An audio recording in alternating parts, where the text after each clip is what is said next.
Hello and welcome everybody to history by Veer Pratap. साथियों, UPSC का prelims 25 मई को होने वाला है एंड नियरली 85-86 बचे हुए हैं। तो ये अंतिम समय में हमारा स्ट्रैटेजी क्या होना चाहिए कि हम यूपीएससी प्रीलिम्स को क्लियर कर सके, क्योंकि 3 साल पढ़ने के बाद भी जब कोई बच्चा यूपीएससी प्रीलिम्स क्लियर नहीं कर पाता तो ऐसा वो first timer, second timer, third timer या फोर्थ टाइमर को क्या करना चाहिए इस अंतिम 3 महीने में कि वो यूपीएससी के प्रीलिम्स को क्लियर कर सके और वो मेंस लिख सके। क्योंकि यूपीएससी की इस परीक्षा में 7 से 9 लाख बच्चे जो प्रीलिम्स देते हैं, सिर्फ 15,000 बच्चे मेंस लिख पाते हैं। तो वो ऐसा क्या करते हैं जो हम भी कर सकते हैं और यूपीएससी के प्रीलिम्स को क्लियर कर सकते हैं, क्योंकि वो सबसे ही मुश्किल पड़ाव है साथी। लेकिन मैं आपको यहां पर बोलूंगा कि आप यूपीएससी के प्रीलिम्स को आसानी से क्लियर कर सकते हो। क्यों? क्योंकि हमें उसके लिए एक स्ट्रैटेजी को फॉलो करना पड़ता है, और वो स्ट्रैटेजी क्या है मैं वही आपको इस वीडियो के अंदर डिस्कस करूंगा, जिसमें मैं आपको बताऊंगा कि यूपीएससी आपसे एक्सपेक्ट क्या कर रही है, हमें पढ़ना कैसा है और हम उस पढ़ाई के बेसिस पे प्रीलिम्स को कैसे क्लियर कर सकते हैं। पहली बात तो ये। दूसरी बात मैं ये भी आपको बताऊंगा कि अंतिम 3 महीने के अंदर, 3 महीने भी पूरे पूरे नहीं है, 85-86 दिन है लगभग, तो इस 85-86 दिन में हमें हमारा सब्जेक्ट कवरेज कैसे करना पड़ेगा कि हम प्रीलिम्स को क्लियर कर सके। तो ये दो चीजें मैं आपको इस वीडियो के अंदर साथियों डिस्कस करेंगे। तो आइए शुरुआत करते हैं इस सेशन की। तो सबसे पहला मैं आपको ये बताना चाहता हूं कि हमें कैसे पढ़ना चाहिए कि हम हमारा प्रीलिम्स एग्जाम को क्लियर कर सके। तो यूपीएससी के एग्जाम्स, प्रीलिम्स बहुत ज्यादा टफ एग्जामिनेशन है, लेकिन इसको आसानी से क्लियर किया जा सकता है। कैसे? अगर हम हमारे प्रिपरेशन के अंदर अगर हम स्टैटिक प्लस करंट अफेयर्स को मर्ज करके पढ़े तब। साथियों, यहां पर एक सिचुएशनल अवेयरनेस आपको मैं हमेशा बोलता हूं कि जो आपका करंट अफेयर्स के अंदर बोला जा रहा है, उस करंट अफेयर्स के बेसिस पे हमें कैसे स्टैटिक को पढ़ना है ताकि हम यूपीएससी के सिलेबस को कवर कर सके। और यूपीएससी वैसे ही सवाल पूछता है। फॉर एग्जांपल, आज के टाइम में जो टनल कोलैप्स हुआ है साउथ इंडिया के अंदर, उसके वो एक टनल कोलैप्स है ना, तो ये इंफ्रास्ट्रक्चर का टॉपिक हो जाता है यूपीएससी का। तो that is one aspect.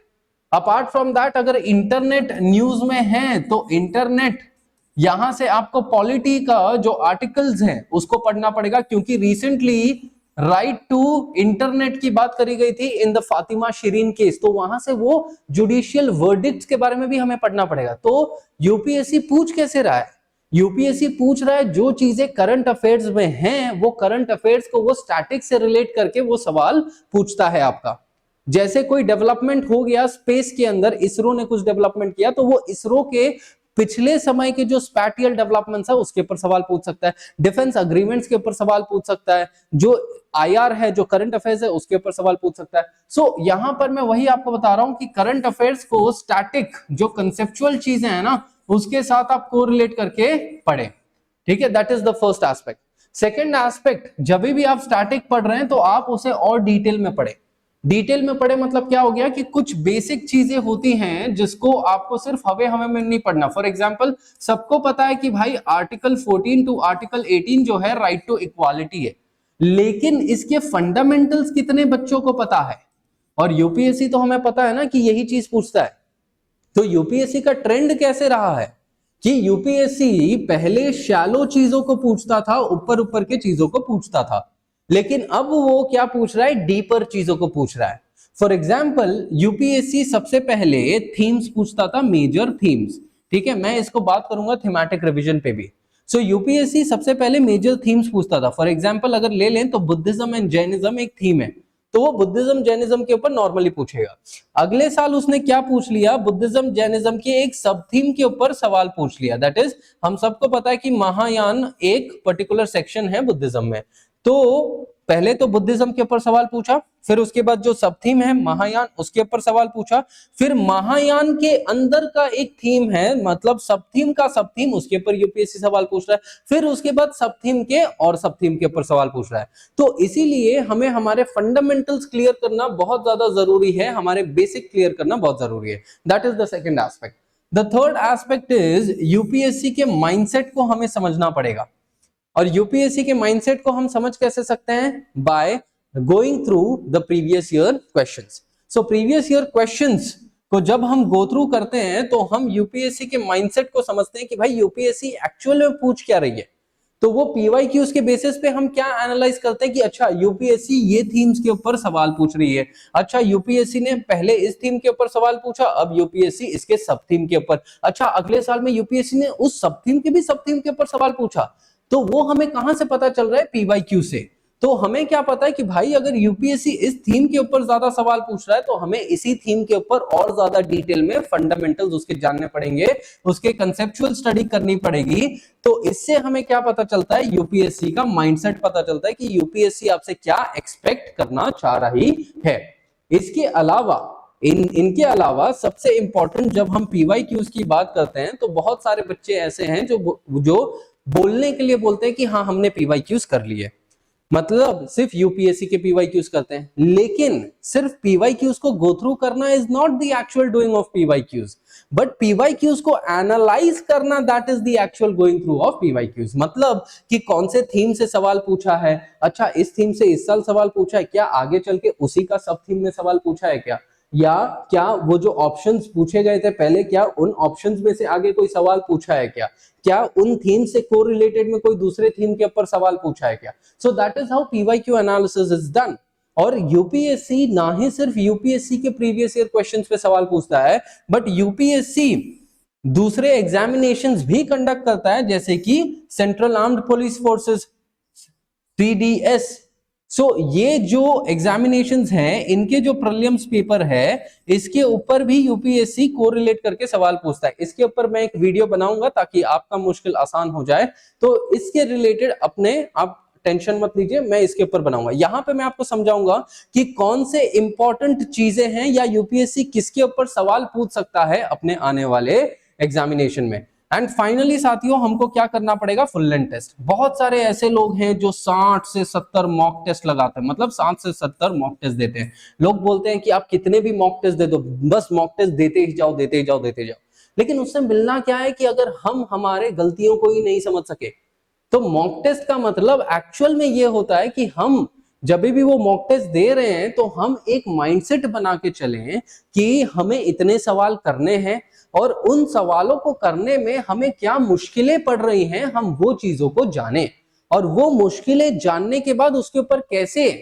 Work करना है हम वो उसे इंप्लीमेंट करें। तो मॉक टेस्ट का मतलब ही ये होता है। उसे एग्जाम ओरिएंटेड लीजिए। आप देखिए कि अगर उस मॉक टेस्ट में अगर 100 सवालों में से अगर आपको 40 सवाल पहले ही रीडिंग में हो रहा है, फिर उसके बाद आपको 30 सवाल जो है आप 50-50 होते हो, और उस 50-50 में से अगर आप पहले थॉट को ज्यादा इंपॉर्टेंस देते हो और अगर आपका पहला थॉट गलत होता है और सेकंड थॉट सही होता है, तो आप ये चीज सीख रहे हो कि अच्छा शायद फिर मेंस पेपर में भी जो मेरा पहला थॉट मैं दे रहा रहूंगा वो शायद गलत ही होगा और सेकंड थॉट के ऊपर ज्यादा फिर मुझे सेकंड थॉट के ऊपर जाना चाहिए अगर मेरे को प्रीलिम्स क्लियर करना है। तो हम ये चीज समझते हैं मॉक टेस्ट से।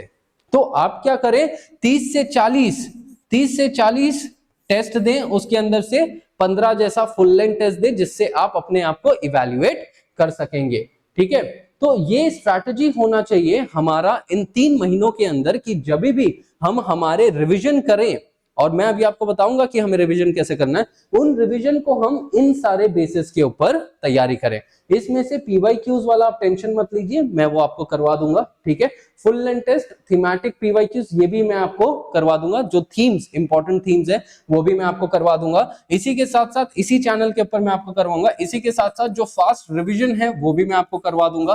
ठीक है, हिस्ट्री के अंदर मतलब मेजरली हम हिस्ट्री के ऊपर थोड़ा ज्यादा एम्फसाइज करेंगे। ठीक है, तो ये चीजें हमें करनी है।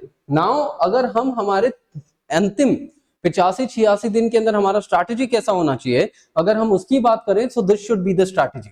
अब स्ट्रैटेजी में क्या है कि जो बहुत फैक्चुअल कंटेंट है ना, जिसे हमें याद रखना बहुत जरूरी है, ठीक है, तो उन चीजों को मैंने अगले महीने के अंदर रखा है, दैट इज अप्रैल महीने के अंदर। क्यों? क्योंकि अप्रैल के बाद जब हम मई में उसको रिवाइज करेंगे तो वो फ्रेश कंटेंट रहेगा और उसे इंप्लीमेंट करने में पेपर में हमें इतना कठिनाई नहीं होगी। और जो कंसेप्चुअल वाली चीजें हैं उसको मैंने मार्च में रखी है।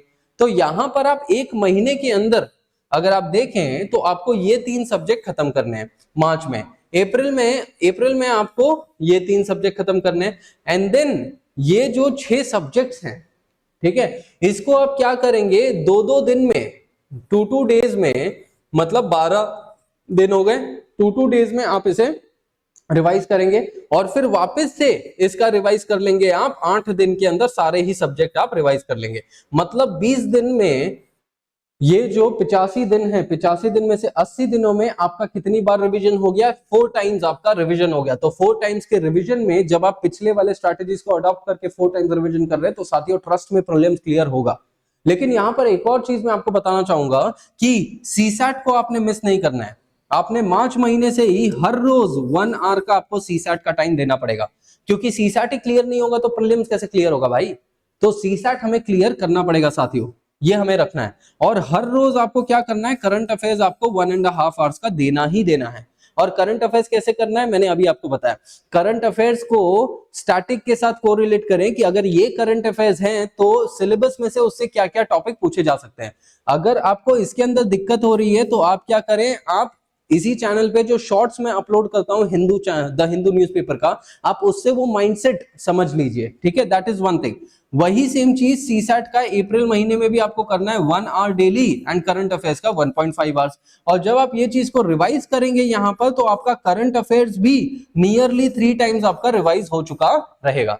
और करंट अफेयर्स में आप क्या करें कि 4 दिन का करंट अफेयर्स, 4 डेज का करंट अफेयर्स आप 5वें दिन पे रिवाइज करेंगे, ठीक है। और हर 4-4 दिन के बाद 5वें दिन पे आपका रिवीजन रहेगा करंट अफेयर्स का। करंट अफेयर्स आपको मोटा मोटा कहां से लेना है, आपको लेना है फ्रॉम द प्रीवियस ईयर मई से आपको शुरुआत करनी है। अगर आप जान से भी कर दे तो भी कोई दिक्कत नहीं है, आप इसमें कंपाइलेशन कोई भी पढ़ सकते हैं, that is up to you. बस उसको समझना है कि यूपीएससी के लिए क्या रेलेवेंट है और क्या रेलेवेंट नहीं है। आपको सारे ही करंट अफेयर्स नहीं पढ़ने, सारे कंपाइलेशन नहीं पढ़ने हैं। समझिए कि क्या रेलेवेंट है और क्या नहीं रेलेवेंट है, उसके लिए आपको सिलेबस को साथ में रखना पड़ेगा। तो हम यहां पर क्या कर रहे हैं कि जिसने यूपीएससी के सफर में अगर 2 साल में उतनी मेहनत नहीं करी, लेकिन अगर उसने ये 2.5 महीने में वैसी मेहनत कर ली ना, आपका तो भी प्रीलिम्स निकल जाएगा, ठीक है। ये मैं आपको बोल रहा हूं, लेकिन बस सही तरीके से करना है। यूपीएससी के माइंडसेट को समझना है कि यूपीएससी आपसे क्या अपेक्षा कर रहा है, और उस हिसाब से अगर आप इसको करेंगे तो आपका क्लियर होगा, ठीक है। तो फाइनली एंड में सीसैट और करंट अफेयर्स का भी आप यहां पर रिवीजन करेंगे साथ साथ में। तो बेसिकली क्या हो रहा है कि 3 टाइम आपका करंट अफेयर्स और सीसैट का रिवीजन हो रहा है और 4 टाइम आपका ये सारे सब्जेक्ट के रिवीजन हो रहे हैं। तो अगर आप ये चीज करेंगे साथियों तो trust me clearance is very much easy और आपका नंबर मेंस में जरूर रहेगा। तो इसी के साथ I wish all of you a very all the best and prepare अच्छे से करें, स्ट्रैटेजी को फॉलो जरूर करें। और अगर कुछ भी डाउट है तो कमेंट जरूर करें and I will be there to reply to your comments. With this, I thank every one of you for watching me, for watching History by Veer Pratap. Thank you and study well.